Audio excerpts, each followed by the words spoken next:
All There we right. go. So, while you're going ahead and getting this up, because for those of you that are watching us on Facebook Live, sorry for a little delay, but we're going ahead and recording this so we can get this on the podcast also. So, Abe, I think we're all set, right? We're good to go, Greg.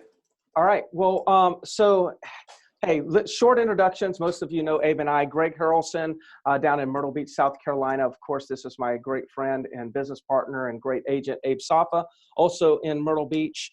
And we, spend a lot of time on the Real Estate Sales Solutions Facebook page, as well as we do spend a lot of time, and I surely invest a lot of time in trying to push out quality content via my Level Up podcast.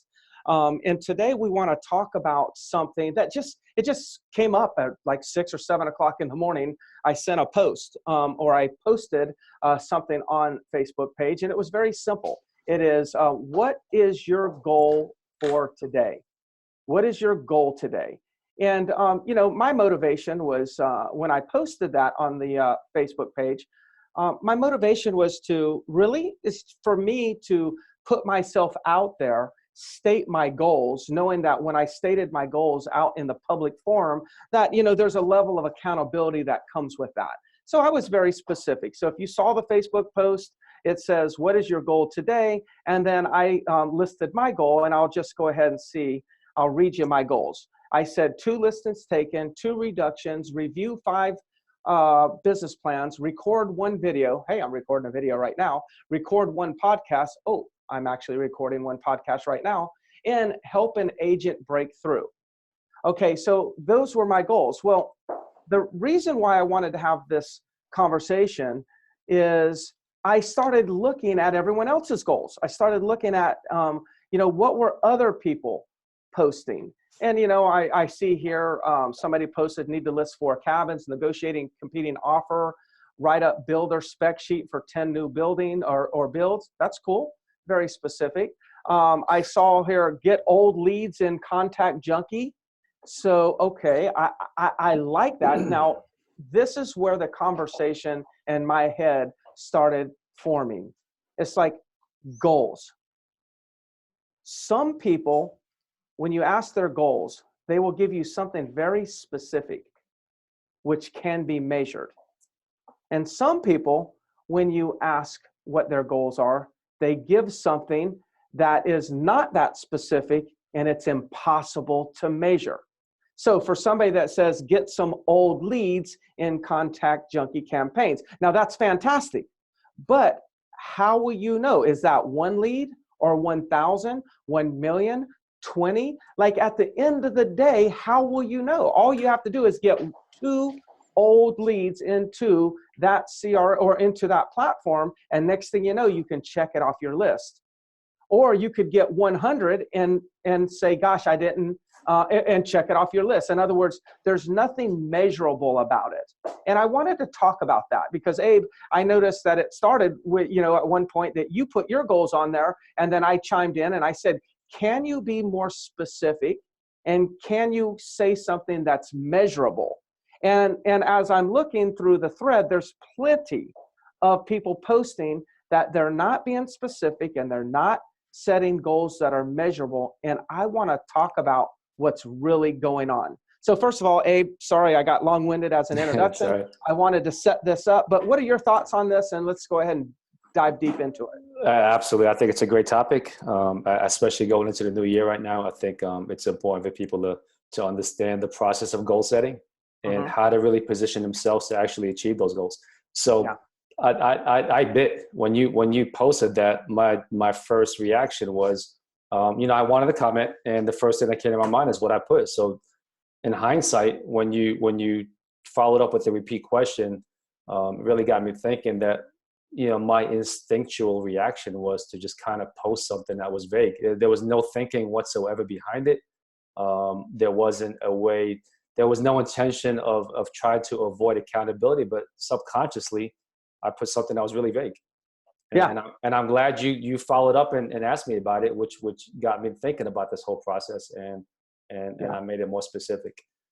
So yeah, I mean, it's cool. Yeah, let's talk about it. So why is that? Why do you think our instinctual reaction is to come up with something that is not measurable? So, as usual, and anybody that sees me on my podcast or, watches anything that I do on social media, I'm fairly straightforward and, don't pull many punches. I just, say it how I feel it is.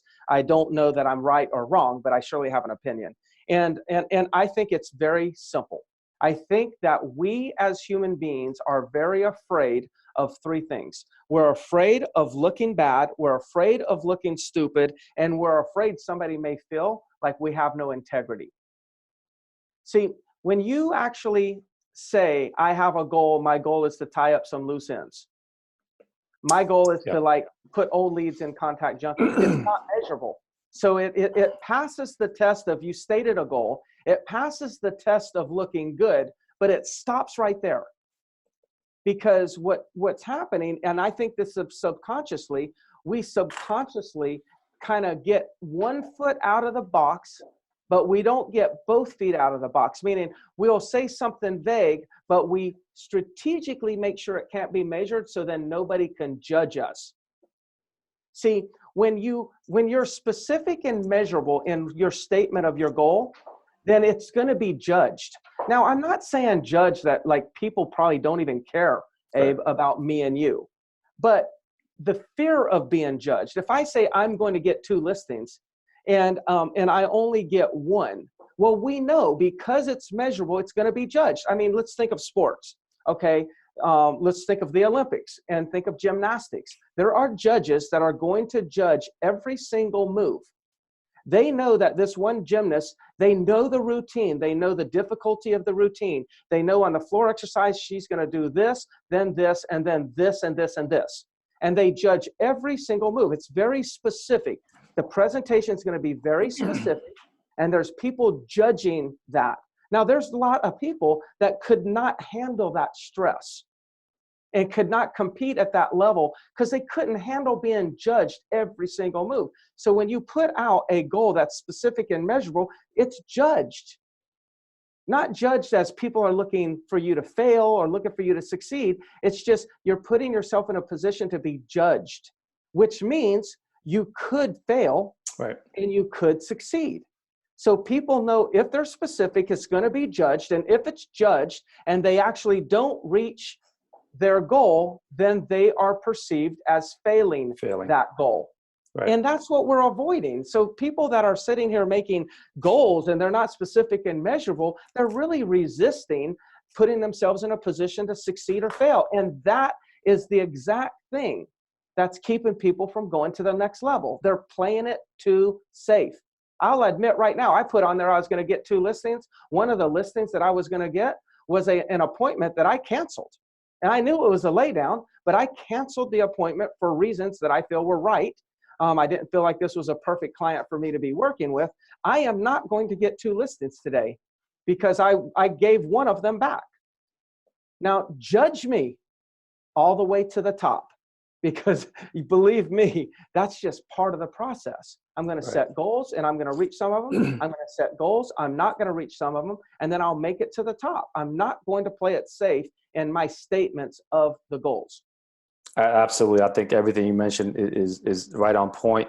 But we're talking about people that are instinctually or subconsciously set something that's vague, right? We're not talking about someone that's kind of being dodgy and saying, okay, I don't really want accountability. Okay, so again, this is at the instinctual level. Right? Yes, we're not talking about somebody being slimy. Like, what is your goal? Oh, I'll just tie up some loose. No, there's no sliminess.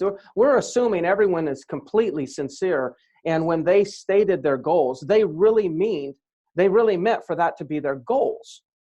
I am only stating here that in order to really reach high levels, you have to take the risk of stating goals that are specific and can be measured. If they can't be measured, you don't know whether you were a success or a failure for that day. You don't know. You will never know if you can never say, I reached my goal. You could sit here and say, oh, I tied up a bunch of loose ends. Well, what did you tie? What loose ends did you tie? And you could tell me 15 things. And I could say, well, that's not enough. Like, if you said there's 5 things that I've got to tie down, then I say, well, how'd you do? And you said, I tied them all down. Congratulations. Right. But when you say I'm going to tie him down, well, tie who down, what, how much? That's just something that's not measurable. Absolutely. And again, so I know I'm repeating myself, but I just instinctually, when you're in conversation with me, and you know this around my office, if somebody states a vague goal, I can't move past go. Right. I can't, because I'm failing my agents when I succumb to them being afraid to like be uncomfortable and be vulnerable. Gotcha. It's in your vulnerable moments that you experience massive growth. So you got to be willing to take the risk of failing if you want to reap the rewards of winning. Yes, is what you're absolutely. saying. So a couple of things that came to mind based on what you said, right? So we talked about judging, right? We left out the most crucial judge of all, ourselves, right? So yes, other people are looking at your stated goals, and then you don't reach them. You might appear as a failure to them, but the most critical judge of all is ourselves. So part of the reason of not setting a specific goal, number one, it is instinctual. So as human beings, our first priority is always to protect ourselves. So subconsciously, we try to protect ourselves from failing, right? The other part is if we fail, I mean, we're going to be so critical, and so we're going to beat up ourselves so much.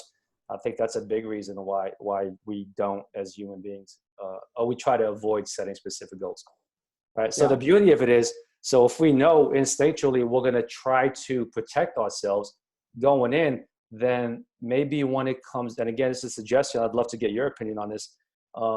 When we are setting goals, okay, maybe we should go through a couple of layers. Like when we talk about why, like what is your why? Okay, well, I love to travel. Why do you want to travel? Blah, blah, blah. And why? So maybe when it comes to setting goals, is to set the goal and then become more specific and even more specific and even more specific from that point on. And yet really, because the more specific you are, the more measurable it is. Yeah. Then there is no question whether you failed or succeeded, but that doesn't matter. Right? Because you're gonna fail it sometimes and you're gonna win it sometimes. But the process of getting that specific and going after the goal when it's that clear is gonna push people so much further than they would have done not being specific. You know, another example that's coming to my mind is, again, a GPS. You know, you get in the car, you know where you are. So you know, the GPS pretty much identifies your current location. You tell the GPS specifically where you want to go. And then you hit the button, and then all of a sudden it draws the map. And then it measures your every move. Like if there's more traffic than was anticipated, then then the time to get to the destination will change, and it'll actually add minutes. If you're going faster than they anticipated, you actually may get there faster. But you'll see that the GPS is measuring your progress, and it's adjusting based on what it measures. When you take a left turn and they said to go straight, it's measuring your, the direction that you're going in, and it's beep, beep, beep, telling you to actually get back on track. It's very specific and it's measurable. None of us get to the GPS and turn it on and just type in the destination is the other side of town. I want to get to the other side of town. Yeah, well, maybe the destination I want to get to technically is on the other side of the town. So the vagueness is, my goal is to get to the other side of the town. Well, how's that going to work for you? Yeah, it's not. That's not efficient. It's not effective. And that's the whole point, is being specific, for that round. But you mentioned something very important is, I don't think, as a matter of fact, I think it's more what you said than what I've said in the area of when the person who's judging us is ourselves. Like it's our ego, and it's really a hallucination that we actually think the people in our lives or other agents really give a damn whether or not we reach our goals or not. Even though that some of them, yes, could be judging, but they really don't care. It's not that significant in their life. The person who's so critical and judging the most is we're judging ourselves. So by being vague, we have already set it up that when we look back and judge ourselves, we will never conclude that we failed. Right. Which also means that we didn't win either. right? Yeah, yeah, but the Yeah, fear of losing is the it's stronger, stronger for sure. motivation, right? Hmm. So we don't. So the opportunity for gain is not nearly as motivating the fear of losing. So Right. we're setting it up so we don't lose. But just because we don't lose doesn't mean we won. I actually wrote down, I says, I won't make this t-shirt. If anybody does want to make this t-shirt and send me one, I will wear it on a podcast. But I wrote down, I've failed. Therefore, I am a success. I failed. Hmm. Therefore, I am a success. Like if I write my specific goals and I fail today, I'm going to fail today. Actually, I already know that. But boy, does that motivate me to make sure that I do it again tomorrow and don't fail again or don't fail again. Like my motivation not to repeat that is what's going to push me into success. So maybe I needed that failure today in order for it to like keep me on track and say, okay, now Greg, get this together and boom. So you can hit this hole and get to the top. Yeah, absolutely. And then we could go into more the psychology of the thought process behind failing. And, a lot of people say there is no failing, right? You're either learning Yeah. or you're succeeding. It's one or the other. There is no such thing as failing. We can get into Yeah. all of that. But yeah, I mean, you're absolutely right. So we get why people do that, right? To protect themselves, right? Yes. And then since we know that going in, what do you, like when you set your goals, Greg, like where do you start, right? So how does your goal process or goal setting begin? Do you start with your why? Do you start with your last year's goals or achievements or what do you do? God. Okay. Great question. I like that. So, no, I don't start with my why. Okay. Okay. Why is not something, in my opinion, that we need to start with. Why is something at some point in your life you need to identify what that is, and then that's who you become. So I start with waking up being who I want to be, which is, by the way, is consistent with my why. Right. So if I'm having to like every day, well, let me start with my why, that's because I'm disconnected with, that means I'm disconnected to the why. Like, it's not like every day I need to like go and ask myself that question. Like if you've identified what your why is, that why doesn't change that often. There's a lot of whys. Like, why are we doing this recording right now?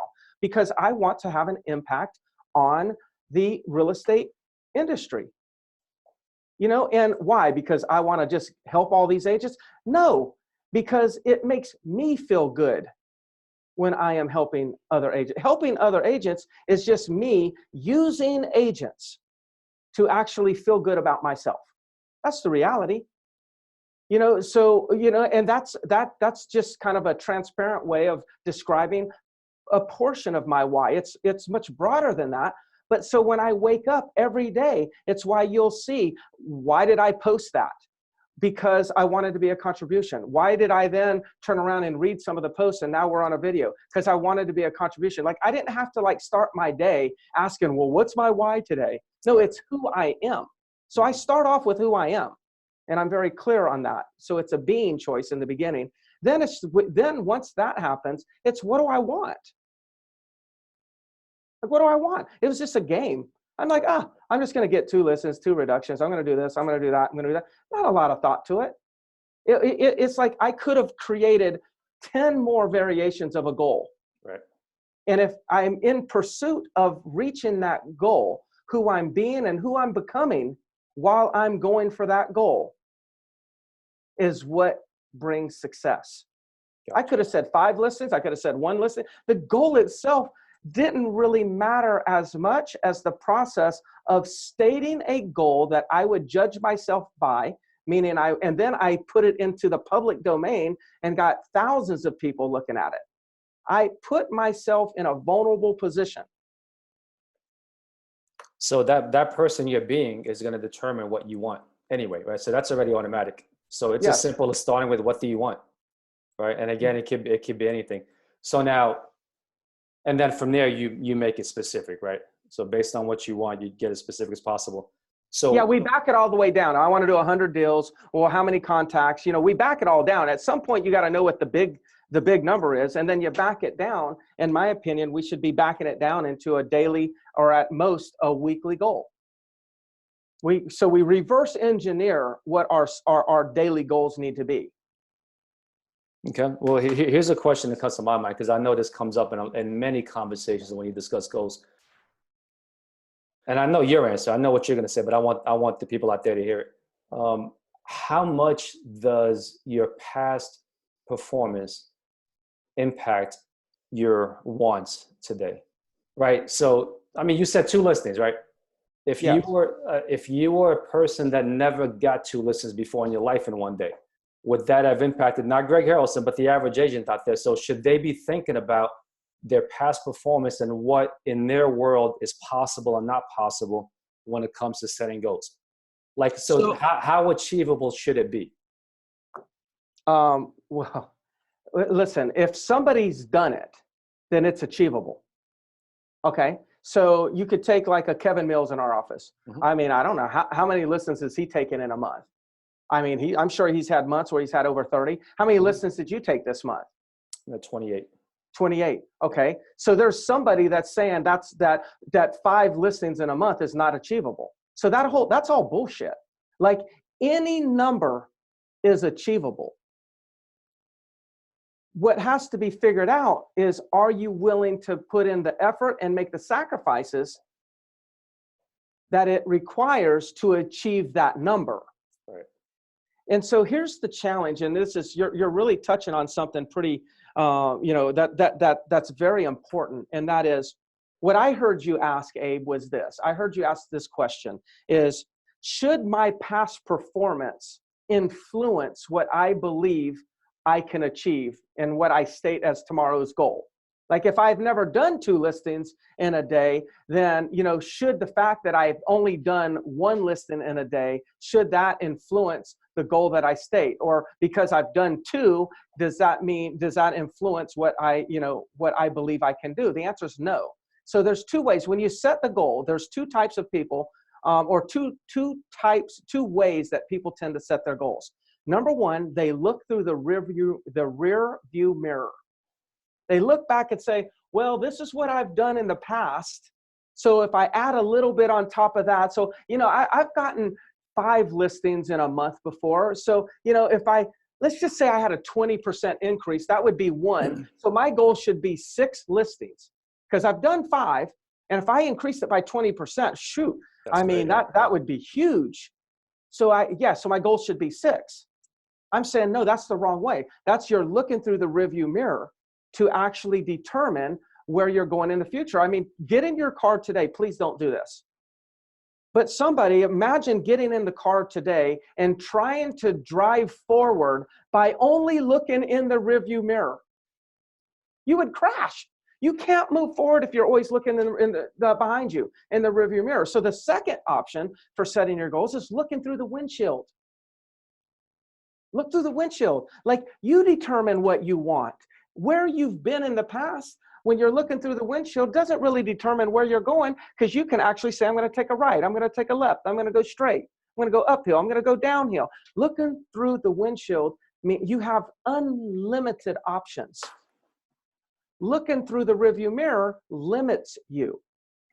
So no, past performance should not be should not influence what your goals are in the future. Now you could say, well, Greg, I've only taken 1 listing in a month. That's my best month ever. How could I actually sit there and say, I'm going to do 10 listings in a month? Well, talk to somebody who's doing 10 listings in a month consistently, or 27 or 28 or 30 or more a month consistently. Ask them what they're doing. I can assure you they're probably doing more than you're doing, only getting 1. And then ask yourself, are you willing to put in that effort, put in that practice? Go ahead and practice the presentations, practice the call scripts. Are you willing to do that? Put in all the time? Are you sure you want those 10 listings? See, any amount of business is achievable. It's whether or not the agent will make the sacrifices and put in the effort, period. How nice would it be if an agent, if their record was 1 listing and then they had a goal of 25 and then failed at that 25? How much nicer would that be compared to them setting a goal of 2 and hitting it. Yeah, I just had Which this in one do our you think office. is going to be better? I just had this in this office in October. Well, we're still in October. So the guy is, in our office, and he says, "Okay, my goal's 8." And of course, me, why'd you choose 8? Because I'm challenging him. I mean, maybe he's got a good reason, maybe he doesn't have a good reason, but he chose 8. So then, like by midweek, my mid-month, he's already like at 5 or 6, and he kept texting me, "All right, I'm number 6 of 8," and I'm like, "Bullshit, 8 is no longer the goal. 12's the goal." Now he's like, well, 9 of 12, bullshit, let's go to 15. Guess what? He ain't going to reach 15. Yeah. He'll probably reach 10, which is 20% more, or 25% more than the 8. He failed. Yeah. He failed at 10. He failed, he failed the 15 and failed at 10 instead of succeeding at 8. At 8. So that leads to my next question. Actually, I was going to bring up. So it doesn't really freaking matter whether you fail or win, right? As long as you keep moving forward and keep getting better.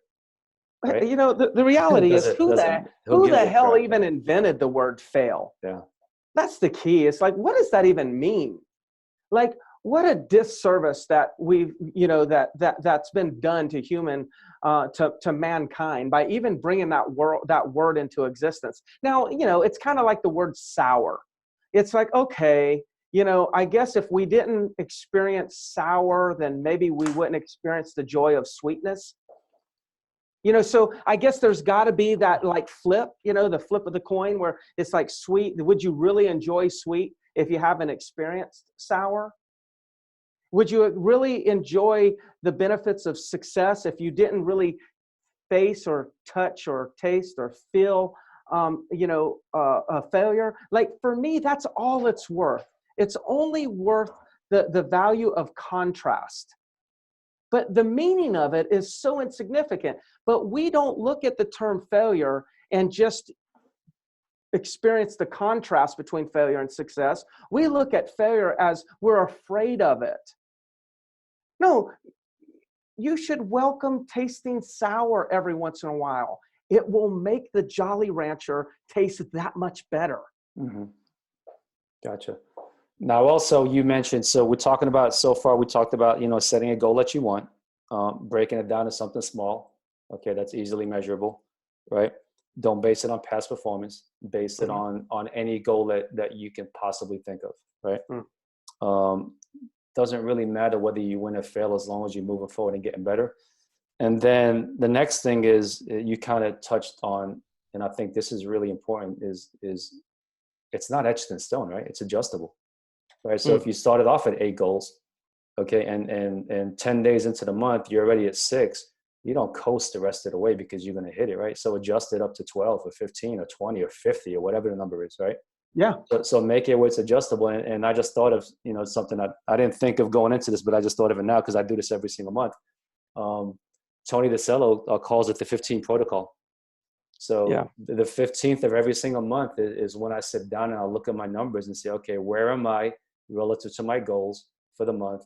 And what adjustments do I need to make either to get me back on track if I'm off track, or if I'm ahead of my pace, then what do I need to adjust my goal to at that point?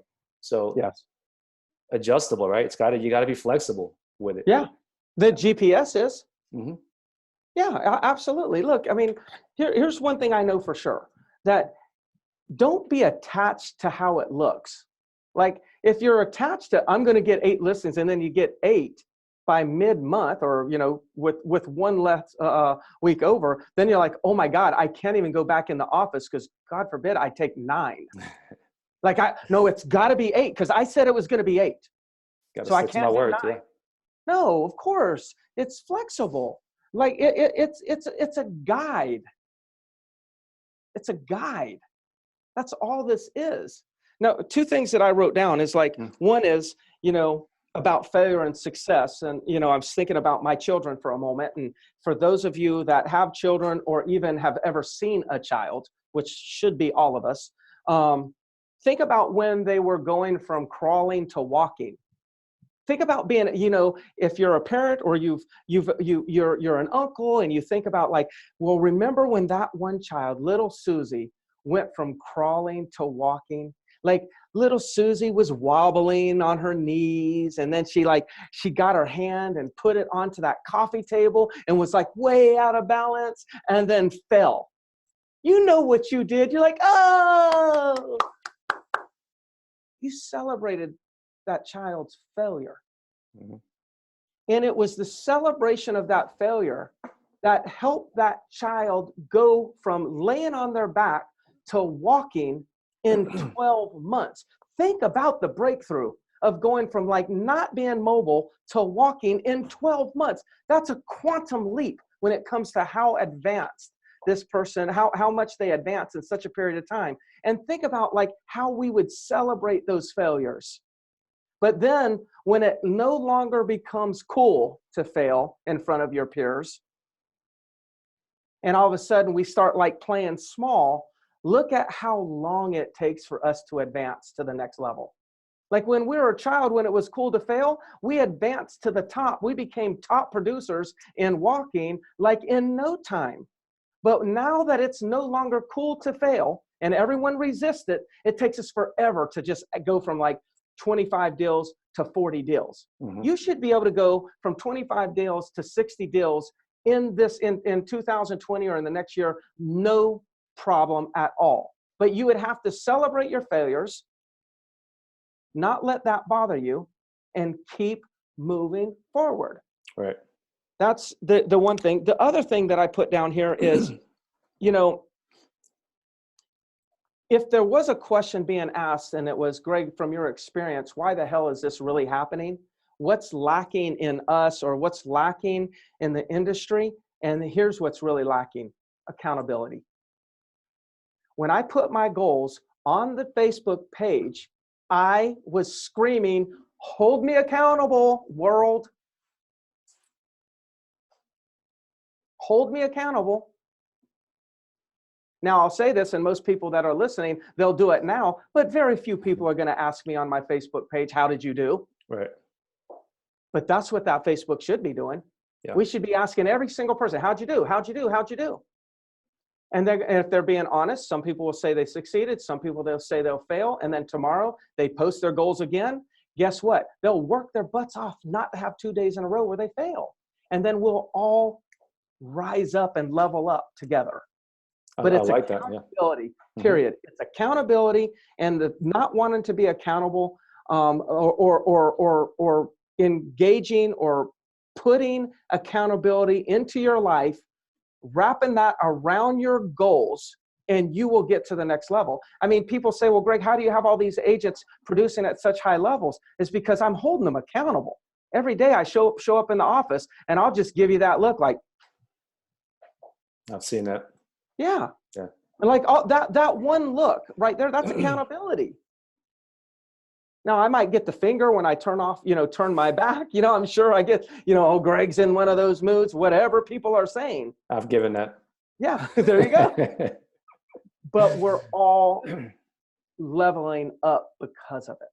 Yeah. And I'm the same way. I walk in and, and people like call me out on my stuff. It's like, ooh, I don't like that, but I accept it. Now I've got to go to the next level. I like that. We should be doing more of that. We should be challenging people. People need to get off their asses, get off the bench, get in the game. Okay. And set some goals. Yeah. Right?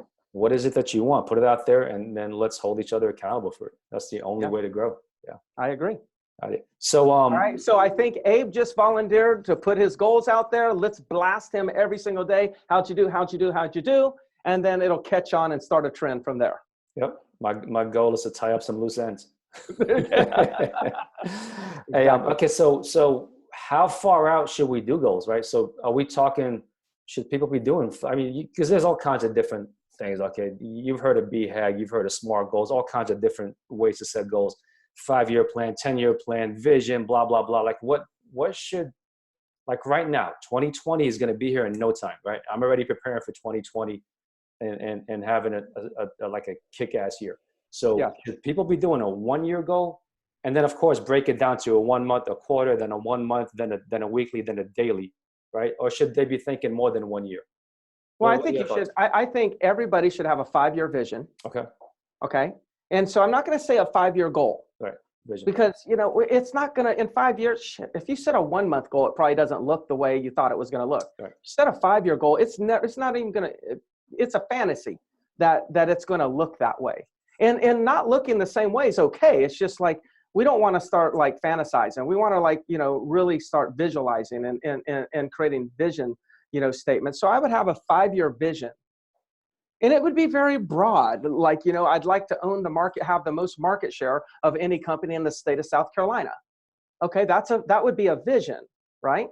Now that becomes part of like, as I'm going through my years, then I keep imagining or I keep thinking about that vision. And then as I'm setting yearly goals, I'm making sure that the yearly goal is will when I obtain this yearly goal, that it will move me towards that vision. So I have a vision, and then I have yearly goals, and I make sure that the yearly goal is pointing me in the direction to reach that vision. Then I'm going to break it down into monthly goals to make sure that my monthly goals point me in the direction to reach my annual goals. Then I'm going to break my monthly goals down into daily goals, which is what we did on the Facebook page today. And then I'm going to make sure that my daily goals helps me reach my monthly goals, knowing that those monthly goals help me reach my annual goals, knowing that my annual goals will catapult me and help me make my vision a reality. Gotcha. Okay. And then it comes down to just executing every single day. Yes. It Go comes in down every to single day and execute those couple of checklist things that you have to get done on a daily basis. Just go in and get them done. I can assure you, if everyone will do what I just said, a 5-year vision, a 1-year goal, 12, and then a monthly goal, and then a daily goal. When you look at your annual goal, it'll look overwhelming, like, oh my God, I got to do all that. When you look at your monthly goal, it's like, okay, I think I can get this done. But when you look at your daily goal, it's like, I got this. That's what happens. Because see, our minds make our big goals look like almost overwhelming, like almost it's too much. So we have to break them into daily goals, which is like break it into bite-sized pieces that that you can handle. And so it's not that today's goal has to be big. Today's goal just needs to be something that leads you in the direction to getting your monthly goal, to achieving your monthly goal. It can be small. It's the compounding effect of reaching your daily goals that gets you your annual goals. It's not by actually doing something huge every day. It's doing something small every single day, and then it compounds to become something huge for you in the future. Absolutely. And I definitely would recommend doing that 15 protocol. Just put it in your calendar the 15th of every single month, just 15 minutes every month. Stop what you're doing, that 15 minutes, and look at where you are and your goal for the month, and then make some adjustments from there. Since I started doing these videos with you, Greg, God, I can't even count the number of times people have called me or messaged me or emailed me, whatever, saying, man, how do you have the discipline to go in and just prospect like that every single day for like year and year after year? I don't. I mean, I'm pretty disciplined. I think I'm pretty tough-minded, and I can be stubborn. But oh God, yeah. The way, you don't have to. You can be stubborn, all right. But I'm not disciplined for 240 days of prospecting. I'm disciplined for 1 day of prospecting. Right? My discipline is I wake up in the morning and I'm going to go through the shit that I go through and have the battles back and forth. Man, do I really want to go in and dial for dollars today? Do I really want to go in and grind again? And have that. And then once I'm done going through that, shower, do my work. I'm doing workout, shower, and then get to the office, and I prospect for 1 day. That's it. Good point. Go in and get it done that 1 day. And then tomorrow, I'll worry about tomorrow. If I have to go through the same process again, then I go through the same process again. But take it 1 day at a time. Like starting now, just today, it's still 250, right? You got time. Go in and make 20 contacts, right? And then whatever you have to battle with tonight, tomorrow morning, go through it. Go through whatever you got to go through. But tomorrow morning, get back on the phone and make your contacts. Now, before you know it, a week goes by, a month goes by, like, wow, I made, 30 contacts a day for 20 days straight. Then you start gaining momentum, then it becomes easier. So then the battles between your ears become less frequent. Right? Yeah. But that's all you gotta do is when you break it down to daily tasks, all you have to do is discipline for that one day. That's all you have to do. And just keep it. I want to add something to it. And this is an add-on, not a comment on what you said, because I think that's very important. But as an observation of you, I would add this. Don't say I'm stubborn again. No, you're hard-headed. That's even worse. I don't think it's your discipline that people are looking at you and saying, wow, how could you be so disciplined? I think, though, that it's not your discipline to showing up every day. It's your desire to achieve what you really want. Mm-hmm.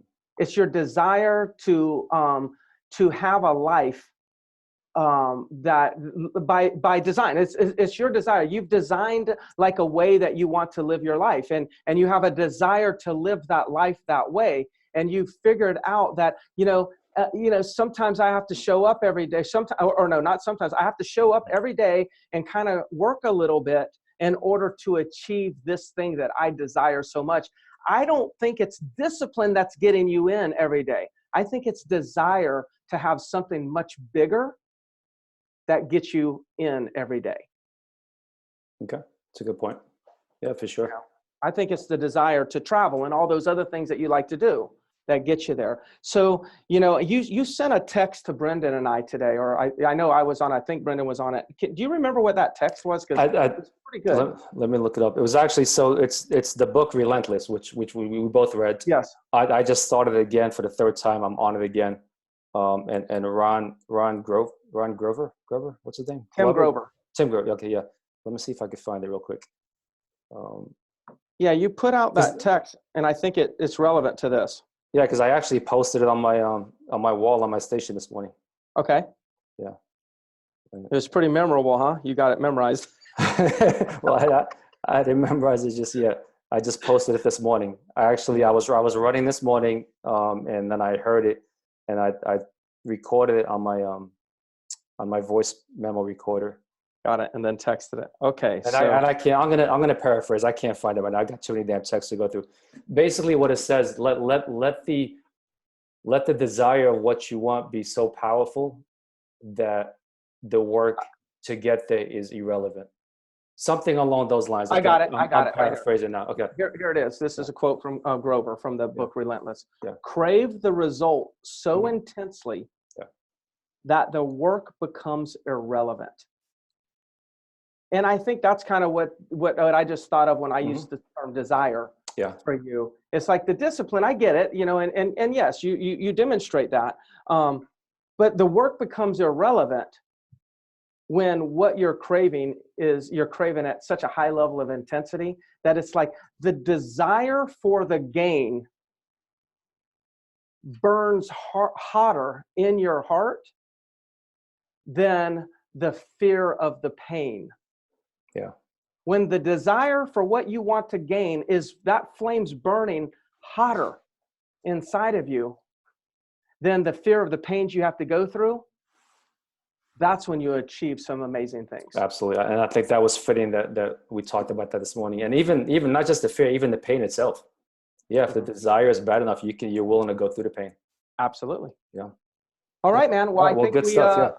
let's be done with this one. That's a great one. So hopefully the audience out there, hopefully you've enjoyed this. This is just kind of one of these things that sometimes Abe and I will start talking throughout the day, and we're like, hey, why don't we just record this and share it with those out there that might find some value. So thank you so much for listening. This is going to be on the Level Up podcast. For those of you that listen on the podcast, please subscribe.